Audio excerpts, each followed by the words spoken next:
I took a subway ride because I wanted to show we're not afraid to take our subway. I did that last night. Subway crime is down 10% just since last March. And only 2 years since the year 1970 have we had fewer subway crimes than we had this past year. Let me repeat that so you can all tweet it out.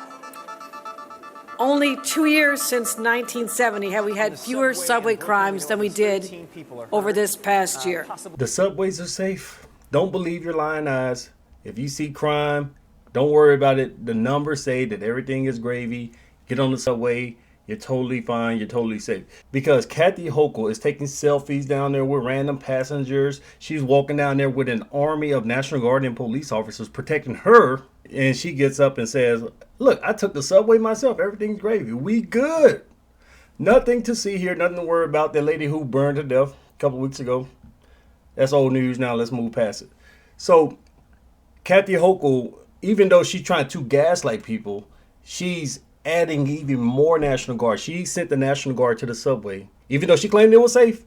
But back in March, she sent the National Guard to the subway because the reality is it's not safe. It's not safe at all. But now she's adding additional troops. She's bumped the number up to a total of 1,000 troops, military servicemen, patrolling the New York subways because New York is an absolute crime-infested hellhole. Let's take a look.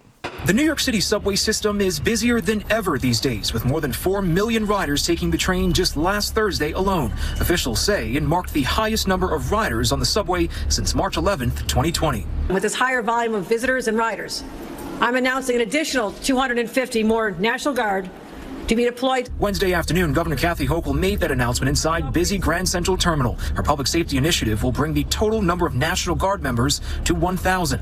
She says it's not in response to any specific threat or recent incidents, but with nearly 8 million visitors coming to the city this holiday season, Hochul says the effort is a deterrent to crime and ultimately keeping riders safe. I've heard from many people that the presence of the National Guard has made not just a physical difference, but a psychological difference in how they feel about safety. Hochul says crime is down on the subway by 10% since March, when 750 National Guard members were deployed.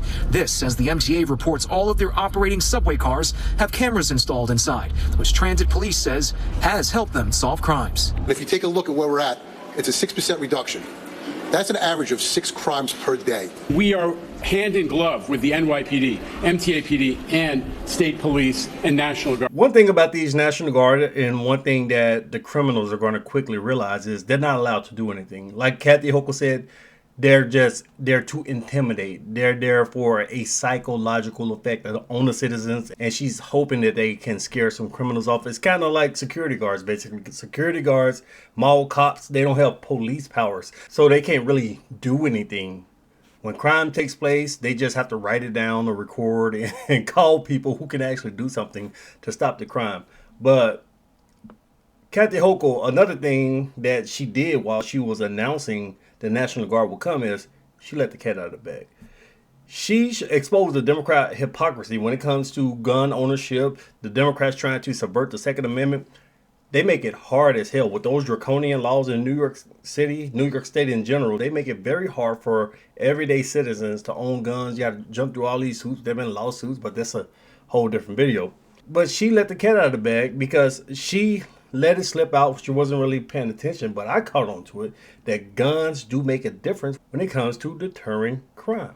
I don't like those long guns. They're kind of threatening to stand there. I said, smile at everybody, welcome them to the subway. These are moms and dads. The National Guard are just our citizens who've stepped up. So this elitist, these are her double standards. Like I said, she rode on the subway with armed officers around her, guarding her. And she just acknowledged, I don't like the guns. I don't like the long guns, but she knows they make a difference. Why can't everyday New Yorkers, why can't everyday normies have a gun? So she and her people, they'll have guns. She'll use guns for her purposes. She'll send the military down there with rifles or assault rifles for her purposes. But when an everyday citizen wants a gun for their purposes, protecting their own family, protecting themselves while they're walking these dangerous ass streets, that's making it impossible. This isn't right. You can't have guns because she's a full-blown elitist hypocrite. So I mentioned a lady who was unfortunately, may she rest in peace, but the lady who was burned to death.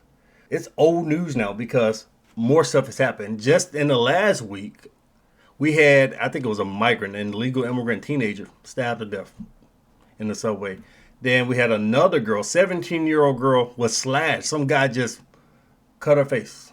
I don't know why this criminal is still on the loose, but it shows that these policies that they're putting out, deploying the National Guard and spending money on all these sophisticated cameras and surveillance systems, they're only band-aid solutions, because until you actually do something like actually prosecute criminals, you know, they have bail reform, constantly letting criminals out, letting the illegal immigrants get away with stuff.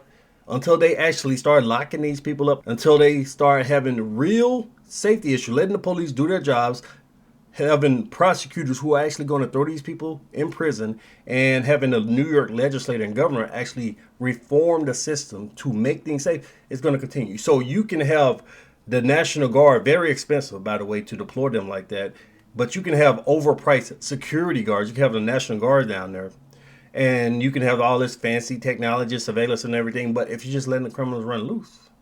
And if you're prosecuting people like Daniel Penny, you have a Good Samaritan, he tried to help somebody, y'all tried to throw a book at him, it's just going to allow the crime to continue to fester. Because the truth is, the Democrats are absolute garbage when it comes to protecting citizens. They're good at protecting the elite, they're good at protecting themselves, but when it comes to everyday normies, their laws, their policies are absolute trash.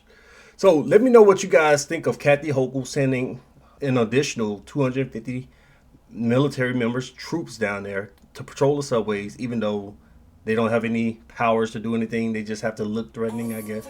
And they have done nothing about bail reform.